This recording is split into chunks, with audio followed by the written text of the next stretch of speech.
Assalamualaikum warahmatullahi wabarakatuh. Saya Nur Hasna dari kelas Ekos A. Di video kali ini saya akan mereview jurnal yang berjudul Analisis Pengaruh Perdagangan Internasional dan Variabel Makroekonomi Terhadap Pertumbuhan Ekonomi di Indonesia yang ditulis oleh Michael Rinaldi, Abdul Jamal, dan Ceni Saftarita.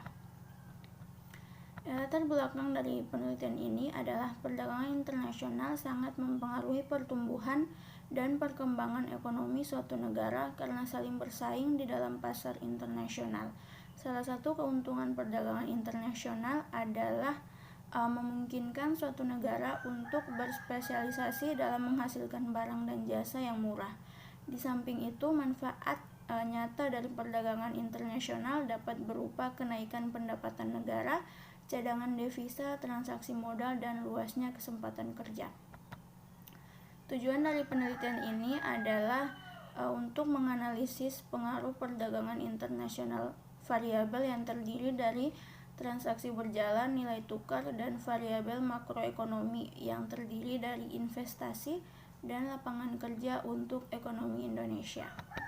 Teori yang digunakan di sini untuk pertumbuhan ekonomi adalah proses perubahan kondisi perekonomian suatu negara secara berkesinambungan menuju keadaan yang lebih baik selama periode tertentu.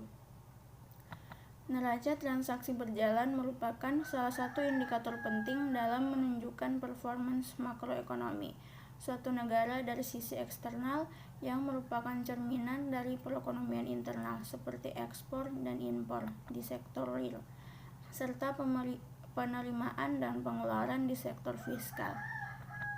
Nilai tukar rupiah atau disebut juga kurs rupiah adalah perbandingan nilai atau harga mata uang rupiah dengan mata uang lain. Investasi meliputi pengeluaran uang yang menyebabkan terjadinya perubahan persediaan atau barang-barang kapital. Tenaga kerja adalah penduduk dalam usia kerja, yaitu berusia 15 sampai 64 tahun atau jumlah seluruh penduduk dalam suatu negara yang dapat berproduksi barang jasa jika ada permintaan terhadap mereka dan jika mereka mau berpartisipasi dalam aktivitas tersebut. Metode penelitian yang digunakan adalah metode multiple linear regression melalui alat analisis data FViews. 7 data yang digunakan dalam analisis ini merupakan data time series. Jenis dan sumber data yang digunakan dalam penelitian ini adalah data sekunder dalam bentuk time series pada tahun 2000 sampai dengan 2015 yang diperoleh dari Badan Pusat Statistik Bank Indonesia. Jurnal-jurnal ekonomi dan sumber lainnya yang dibutuhkan dan ruang lingkup penelitian ini adalah bidang ekonomi internasional dan makroekonomi yang membahas pertumbuhan ekonomi yang ditinjau dari kegiatan internasional dan makro. Hasil dari penelitian ini adalah pengaruh negatif transaksi berjalan terhadap pertumbuhan ekonomi terjadi karena dalam beberapa tahun terakhir ini transaksi berjalan Indonesia mengalami defisit dalam jumlah yang sangat besar. Hal ini disebabkan karena terjadi penurunan nilai ekspor barang dan jasa bila dibandingkan dengan nilai impor barang dan jasa yang semakin meningkat. Komoditas ekspor Indonesia hingga saat ini masih terpaku pada produk primer yang kurang mempunyai nilai tambah dan kurang memiliki keunggulan kompetitif di pasar dunia. Oleh karena itu, perlu adanya diversifikasi ekspor agar transaksi berjalan memiliki kontribusi yang positif bagi pertumbuhan ekonomi di Indonesia.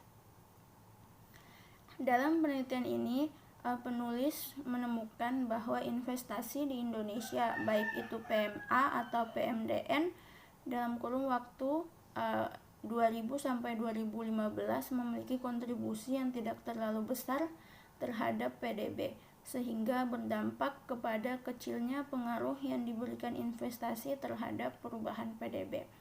Penulis juga menemukan bahwa kontribusi terbesar dalam PDB justru didominasi oleh konsumsi masyarakat dan pengeluaran pemerintah, sehingga setiap pertumbuhan atau kenaikan nilai investasi tidak mampu untuk memberikan pengaruh yang berarti terhadap perubahan PDB di Indonesia.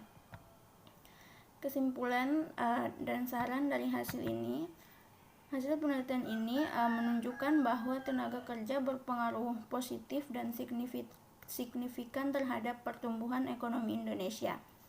Transaksi berjalan dan kurs berpengaruh negatif dan signifikan terhadap pertumbuhan ekonomi Indonesia, sedangkan investasi tidak berpengaruh apapun terhadap pertumbuhan ekonomi Indonesia.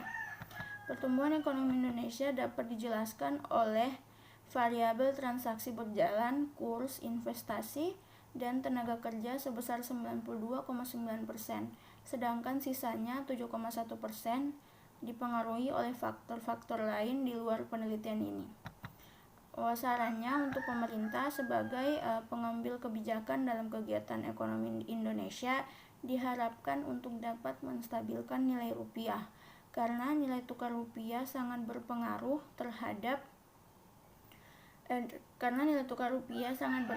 dalam kegiatan ekspor impor barang dan jasa, sehingga transaksi berjalan di Indonesia dapat menyumbangkan surplus yang dapat digunakan untuk meningkatkan PDB Indonesia.